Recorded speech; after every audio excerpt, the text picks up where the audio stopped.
Ni meli kubwa kwa vipimo tulivyoambiwa hapa, inaendana na urefu wa viwanja vya mpira wa miguu.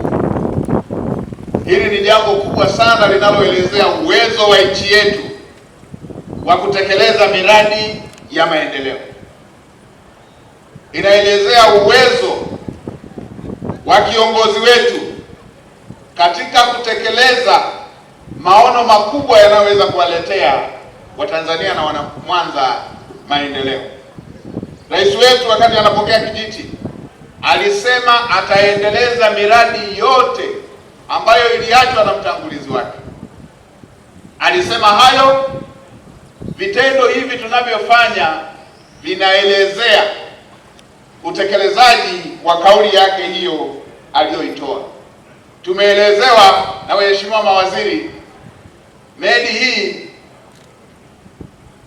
wakati ilipoanza, tumeelezewa na waheshimiwa mawaziri daraja la Busisi, Kigongo Busisi lilipoanza, na sasa hii ni miradi mikubwa miongoni mwa miradi mingi ambayo imeshakamilika na inaenda sasa meli kuungana na miradi ambayo tayari utekelezaji wake umeanza.